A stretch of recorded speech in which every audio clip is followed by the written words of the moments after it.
Morning guys, luto ako ng mga ano nga guys, isda.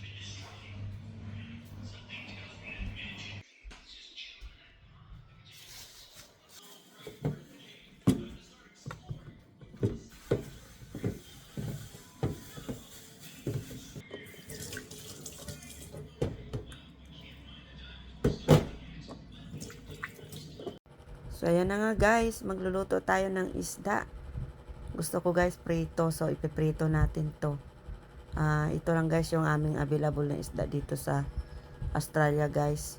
Dahil malayo ang aming lugar sa Asian shop at fish market. So ganitong isda lang guys talaga yung aming nabibili dito sa mall. Gusto ko sanang kumain ng isda na katulad yan sa Philippines guys na tilapia at bangos, pero wala dito guys, walang ganun dito. Siguro meron sa fish market or sa Filipino shop, pero sabi ko na nga sobrang layo dito yung Filipino shop sa amin, ilang oras pa ang biyahe. Pero masarap din tong fish na ito guys, kasi salmon to at healthy ito. Ito talaga yung healthy na isda. So mamaya partneran ko ito ng kanin. Magsasaing ako ng rice para sarap yung kain natin dito guys. Dahil alam niyo na guys, rice is life. Kaya hindi tayo mabubuhay pag walang rice. Ika nga. Dahil Pilipino tayo, so sanay tayo sa rice. So hindi talaga pwede na wala tayong rice. Dahil yun ang nakasanayan natin eh. Pero dito sa Australia, si Habi kumakain lang siya ng puro isda. Minsan hindi niya pinapartneran ng rice.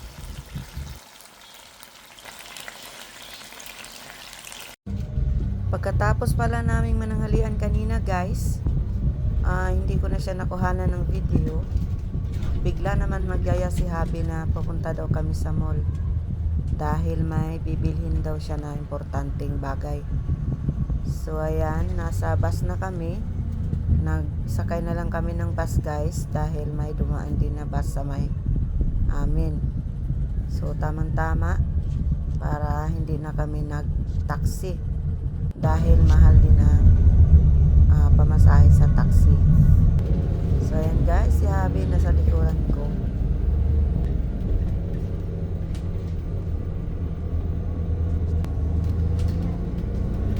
So ayan guys, habang nasa bus kami guys, ako naman ay busy sa pagkuha ng video, kasi ang ganda talaga ng view dito guys, at ang ganda ng mga houses dito.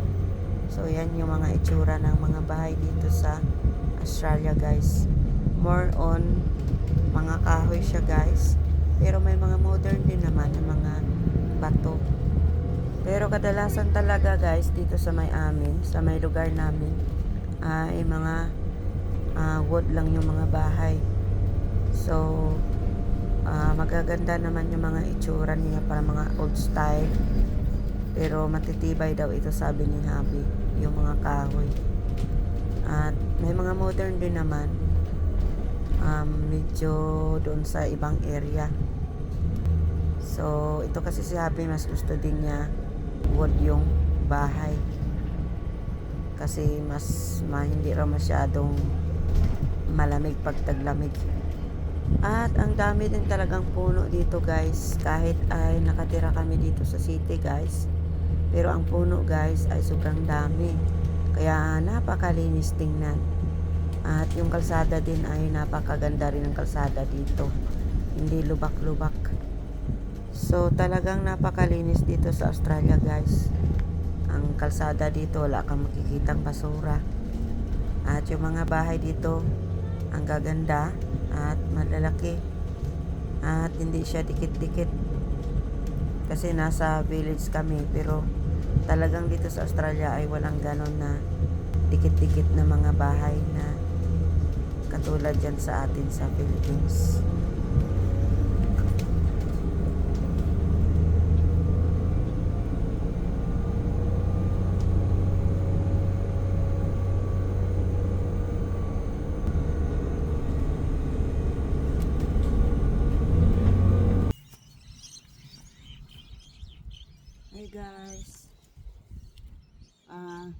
Tingnan ko yung aking ano guys, ang buto ng bell pepper na sinisidlings na tawag nito, palan pala.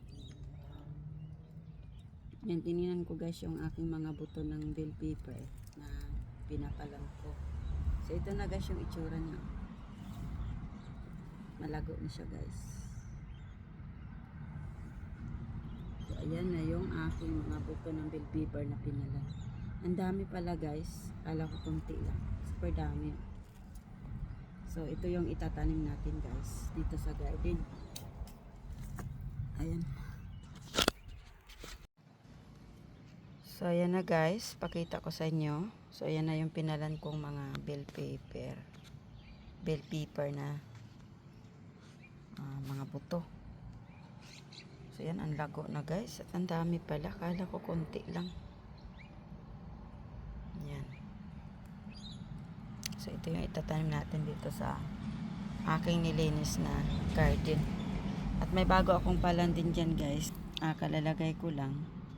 Buto naman yan ng kamatis. So, tingnan natin kung tutubo. Itong sili ko, tingnan mo. Akala ko nga hindi ito tutubo. Ayan, tumubo siya. Ang dami na. So, itatanim natin to baka next week.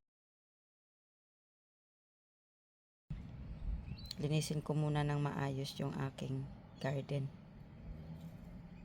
So, ayan yung update sa ating seedlings na bell pepper. Malalaking ano to guys, bell pepper. Mahal ang kilo nito.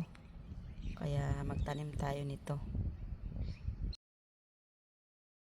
Meron din akong mga buto na dadalhin ko pa Pilipinas kasi gusto ko magpalahi nito. Lalaki na, tatanim na natin to next week. Linisin ko lang muna itong aking garden. So ayan nga guys. So ito yung ating palan na bell pepper.